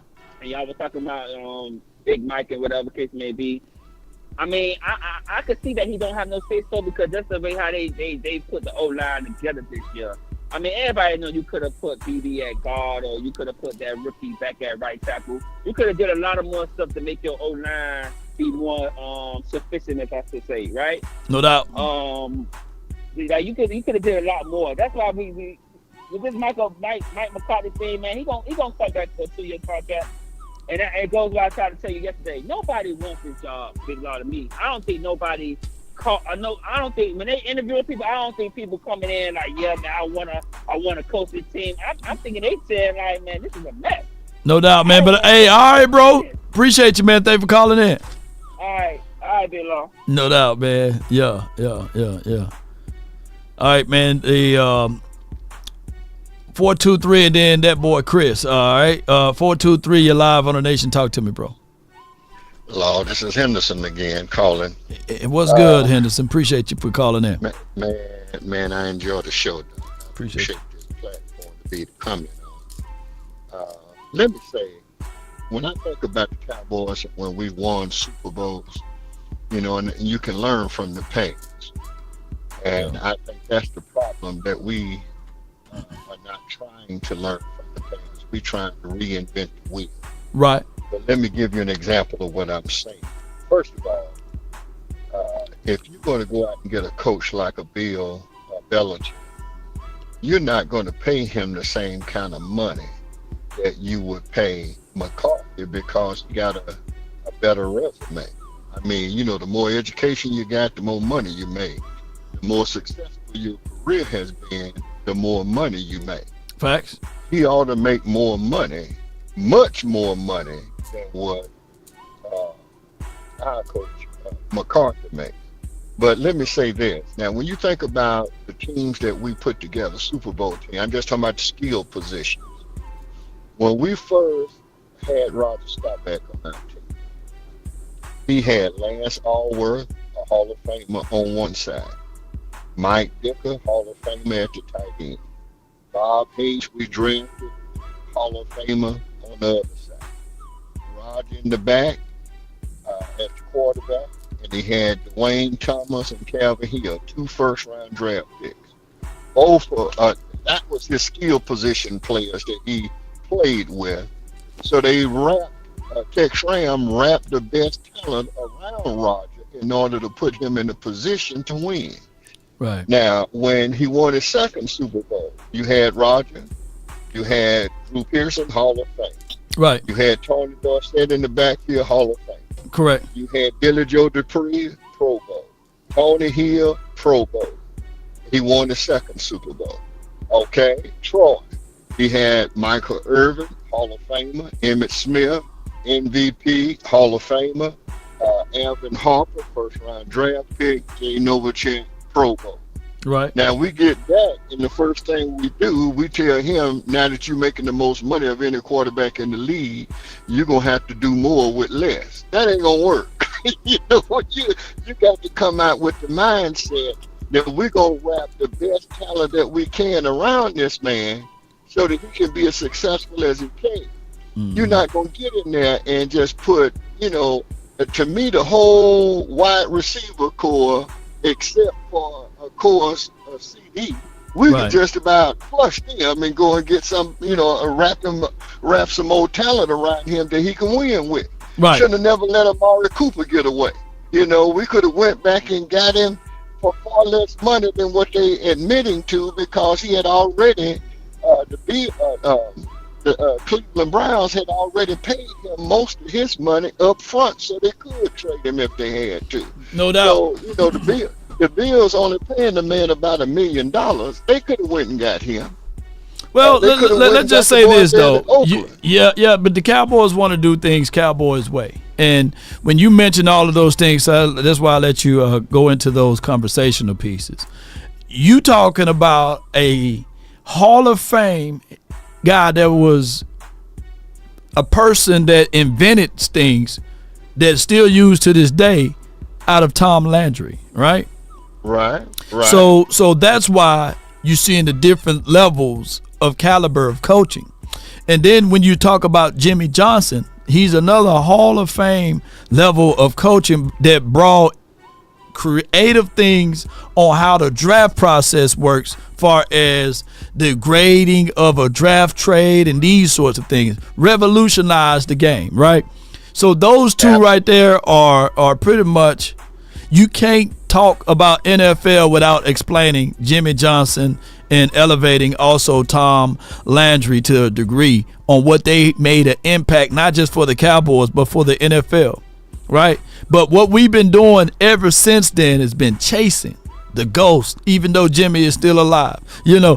Johnson is still alive. We chasing the ghost of the success from those boys, and we trying to replicate it with less of a talent or wisdom and knowledge of the game out of a Mike McCarthy, out of a Jason Garrett, out of, dare I say, a Dave Campo, Shane Gailey, and Barry Switzer. None of those guys can walk into the rooms of what Tom Landry brought to the table, and to a degree what Jimmy Johnson brought to the table. And that's where we are at. Well, we hadn't made the move at the beginning of the year like we should have. Right. We could have went out of that deal and brought him in. No, we not fortuitous like that. We don't have that level of Hall of Fame coaching like that. But hey, Henderson, I appreciate you. Thank you so much for calling in. You have a good one, bro. Good call from. All right, that boy Chris, man, come on from the 214. Talk to me, man. Close it out with me, dog. What you got? Hey, what's going on, bro? Not much, man. Well, I just want to speak about things that we should be looking for when we have, if we bring back Mike McCarthy. If we're going to bring back Mike McCarthy, he clearly wants to throw the ball more than he wants to run. Right. We got to load him up at wide receiver. We have to. Yep. When they won, they had 6 wide receivers. I had my guy on the show, Jermichael Finley, talking about those things, that they had some dogs at wide receiver, right? All 6 of those wide receivers could have been number 1, number 2, respectfully. So when you start to talk about the drop-offs of wide receivers that we have here, yes, we have the Jalen Tolbert, the Jalen Brooks of the world, Kevontae Turpin, but those boys are not of the kinds of caliber of wide receivers that Mike McCarthy had in 2010. Right. And the only thing that scares me about getting some shiny new weapons is that they already traded for Mingo. So they're going to try to use him to be like, well, we still have this guy that we traded for, so we're going to see how this pans out. We're not going to make the necessary moves to actually get a threat. You know what I'm saying? Like a known threat, a proven threat. We have this project that we don't have. Hey, I don't know, he might work out. But it's just a simple fact of you don't go out there and get a proven threat. You always gotta work through these projects. And that's not the way to win, in my opinion. It's definitely not the way to win. That's over here getting threats. They getting people who know they can play. So that's pretty much all I have. Yeah, but appreciate you, man. Thank you for calling in. That boy Chris, thank you for calling in. 214. Yeah, right down the street. Goodbye. Street. Yeah. Appreciate everybody, man, that called in. Shout out to Jamie, man. Appreciate you. Law, you got the whole job site here rolling. Appreciate you, man. Thank you so much, Jamie, for your support with a $2 super chat. Also, shout out to you again, Angie, as well as Jay Recruit for supporting us today. And on top of that, last but not least, Tony Brown, 916, keep hope alive. How about them Cowboys? And yes, indeed, appreciate everybody that called in today and was able to have some laughters and joy and all of that stuff. And if we offended anyone, charge it to my beard, not my heart. And if you're an Eagle fan and we offended you, you just offended, right? I see you in the chat, fam. Appreciate you. But before we get on up out of here, be sure to understand that the weekend is right around the corner, where it's now, basically. And I want y'all to enjoy yourselves today at work, having a great time. Be good. Do y'all thing. Shout out to each and every last one of you. T-Jack, I'm awake. I see you. Miko, appreciate you for the 20 stars. Appreciate you. Odell got released. Can we get him? I mean, they paraded Odell Beckham all up and down Dallas when he came here with the possibility of him here, right? But there's water on the bridge, man. You know, getting Odell Beckham now. Getting Odell now will be pretty much literally like the Mingo thing. You know what I'm saying? Like I said, getting him now is like pissing your pants and you changing your shirt. That's a better way to say it. You know what I'm saying? Like, hey, I changed my shirt. We still smelling piss. There's water on the bridge. If I'm Odell, I'm trying to go to Kansas City. I'm trying to go to the Bills or somewhere. I'm trying to get me another ring or something like that. You know what I'm saying? I'm trying to go maybe to a team that's contending. Yeah, I'll be all up in Detroit like, hey, what's up, y'all? What's going on? Hey, y'all need some Odells? You know? Yeah. Beckham is washed. Hey. Yeah, he just be for a name. But neither here nor there, Cowboy Nation. On my way out, just want to let y'all know, keep your head high and keep focusing in on the task at hand. Got 4 more games. These 4 games that's left will be the deciding factor on what the Joneses will be thinking about with Mike McCarthy. Somewhere, Mike McCarthy already probably signed his contract. Shout out to you, Rasta Boy. Appreciate you. Posey, appreciate you. Ice Cold Cowboy, appreciate you. Willie T, what's good with you? Let's get on up out of here, DC for life. Jerry, I see you, Jerry Jones. What is your counter? What is your damn counter? My counter is, if you want a thing bad enough to go out there and fight for it, to work day and night to give up your time and your peace and your sleep. If all of your desires of it makes you quite mad that you don't get tired, and it makes you hold everything tawdry and cheap, if life itself seems empty and useless without it, and all that you scheme and dream is about it, if you will gladly go out there and sweat, fret, or plan to lose all terror of your mind, if you would simply go after the thing you want with all of your capacity, strength, and sagacity, with faith, hope, and confidence, and stern pertinacity. If neither cold or the poverty or the famish or fame or the sickness of body or brain can turn you away from the thing you want, if dogged and grim and besieged and beset with the help of Almighty Cowboy Nation, you will get it. That's been my time. I really thank you all for yours. And remember, you're listening to nothing but the best. Let's go. Nobody. They can come closer than close. Does it better? Original they never will be. Give me my theme music.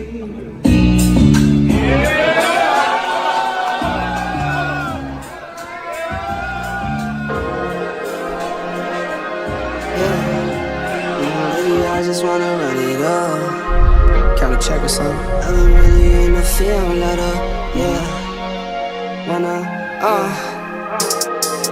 I've been really in the field, let her rush, I let her feel. Lately, I just wanna run it up. Run from it.